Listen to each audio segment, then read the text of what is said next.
వలసల నేపథ్యంలో నేతలకు ఊరట లభించినట్లేనా పాత వాళ్ళకే మంత్రి పదవులు అని తేల్చేసిన సీఎం కేసీఆర్ ను ఫాలో కాని రేవంత్ రెడ్డి ఇలాంటి తప్పులు చేసి తిప్పలు కొని తెచ్చుకున్న కేసీఆర్ ఆ తప్పులు జరగకుండా జాగ్రత్త పడుతున్న రేవంత్ రెడ్డి మరోవైపు కాంగ్రెస్ పార్టీలోకి క్యూ కడుతున్న బీఆర్ఎస్ ఎమ్మెల్యేలు ఇక మంత్రి పదవులపై కన్నేస్తున్న నేతలు పార్టీపై పట్టు కోసం రేవంత్ జాగ్రత్తలు తీసుకుంటున్నారా? Let's watch the story.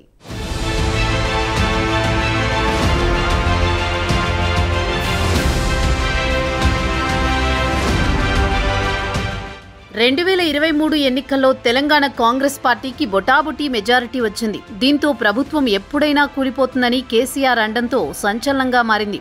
కొందరు బీజేపీ నేతలు సైతం కాంగ్రెస్ ప్రభుత్వంపై కీలక వ్యాఖ్యలు చేశారు. కాంగ్రెస్ ప్రభుత్వం ఎక్కువ కాలం ఉండదని వ్యాఖ్యలు చేశారు. దీంతో సీఎం రేవంత్ రెడ్డి జాగ్రత్త పడ్డారు. ఆపరేషన్ ఆకర్ష్కు తెరలేపారు.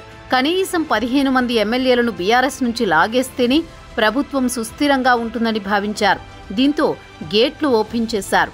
ఇప్పటికీ 6 బీఆర్ఎస్ ఎమ్మెల్యేలు కాంగ్రెస్లోకి జంప్ అయ్యారు. మరో 10 మంది దూకడానికి రెడీగా ఉన్నట్టు సమాచారం. ఇది కాంగ్రెస్ పార్టీకి సంతోషం కలిగించే అంశమైనప్పటికీ మరోవైపు పార్టీలో అసంతృప్తులు పెరుగుతున్నాయి.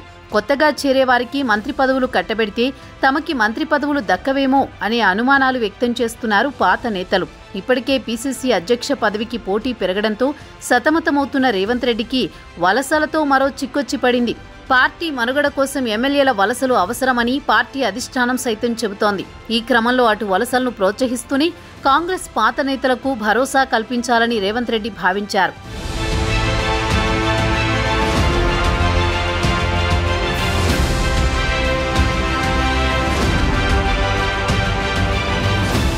ఇటీవల తెలంగాణ కాంగ్రెస్ పార్టీలోకి వలసలు పెరుగుతున్నాయి. ముఖ్యంగా బీఆర్ఎస్ పార్టీ ఎమ్మెల్యేలు క్యూ కడుతున్నారు.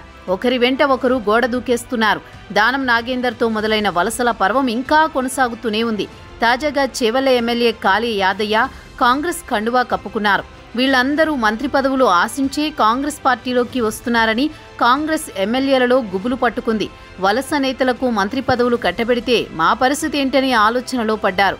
10 ఏళ్లు పార్టీ అధికారంలో లేకపోయినా కష్టపడి పార్టీని కాపాడుకుంటే ఇప్పుడు వలస నేతలకు మంత్రి పదవులిస్తే ఎలా అంటూ ఆవేదన వ్యక్తం చేస్తున్నారు.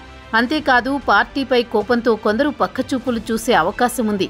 దీంతో పరిస్థితిని చక్కదిద్దే పనిలో పడ్డారు సీఎం రేవంత్ రెడ్డి. తాజాగా సీఎం రేవంత్ రెడ్డి చాలా కీలక ప్రకటన చేశారు. దీంతో పార్టీలోని పాత నేతలు చల్లబడ్డారని తెలుస్తోంది. ఇక ఇప్పుడు సిట్టింగ్ కాంగ్రెస్ ఎమ్మెల్యేలు మంత్రి పదవులపై ఆశలు పెట్టుకుంటున్నారు. రేవంత్ రెడ్డి చేసిన ప్రకటనతో వలస నేతలకు మంత్రి పదవులు దక్కవని తేలిపోయింది.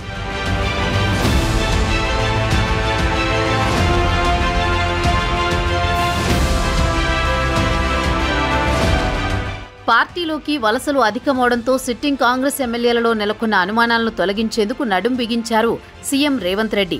కాంగ్రెస్ పార్టీ టికెట్పై గెలిచిన వారికే మంత్రి పదవులు అంటూ తేల్చేశారు రేవంత్ రెడ్డి. దీంతో పార్టీలోకి వచ్చే ఎమ్మెల్యేలకు షరతులు వర్తిస్తాయనే సిగ్నల్ ఇచ్చినట్లయింది. మరోవైపు పార్టీలోని మంత్రి పదవులపై ఆశ పెట్టుకున్న ఆశావహులకు ధైర్యం నింపినట్లయింది. ప్రస్తుతం శాసనసభలో పార్టీ బలం 70కి చేరింది. ప్రభుత్వ మనుగడకు ఇప్పటికిప్పుడు వచ్చే ప్రమాదం కూడా లేదు. ఇక ఎవరన్నా పార్టీలోకి చేరాలనుకుంటే భేషరతుగా చేరాల్సిందే. మంత్రి పదవి కాకుండా వేరే ఏమైనా ఆశించి చేరితే పర్వాలేదు, కానీ మంత్రి పదవి మాత్రం వలస నేతలకు ఉండవని స్పష్టమైంది. బీఆర్ఎస్ పరిస్థితి కూడా రోజురోజుకు దీనస్థితిలోకి వెళుతోంది.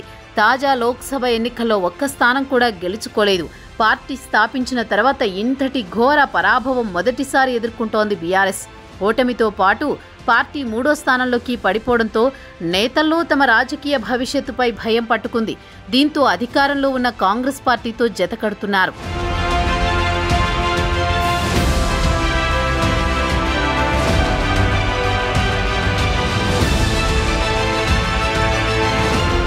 గతంలో కేసీఆర్ కాంగ్రెస్ పార్టీ టీడీపీలలో గెలిచిన వారికి మంత్రి పదవులు కట్టబెట్టారు.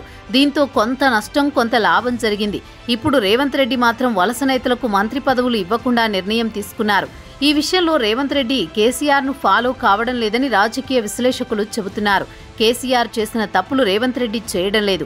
అదే క్రమంలో కాంగ్రెస్లోకి చేరే ఎమ్మెల్యేలు కూడా మంత్రి పదవులను ఆశించడం లేదని తెలుస్తోంది. బీఆర్ఎస్ పరిస్థితి అగమ్యగోచరంగా మారడంతో తమ రాజకీయ భవిష్యత్తును దృష్టిలో పెట్టుకుని ఎమ్మెల్యేలు నిర్ణయాలు తీసుకుంటున్నారు. అధికార పార్టీలో చేరితే అన్ని విధాలా సేఫ్గా ఉండొచ్చు అనే భావన నెలకొని ఉండడంతో ఎమ్మెల్యేలు పార్టీ మారడానికి ఏ విధంగానూ సంకోచించడం లేదు. తాజాగా రేవంత్ రెడ్డి చేసిన ప్రకటనతో వలసలు ఆగుతాయో లేదంటే మంత్రి పదవి కాకుండా మరేదైనా ఆశించి కాంగ్రెస్లోకి వస్తారో అనే దానిపై ఇప్పుడు సర్వత్రా ఆసక్తి నెలకొంది. చూడాలి మరి తెలంగాణ రాజకీయాలు ఏ మలుపులు తిరుగుతాయో రాబోయే రోజుల్లో.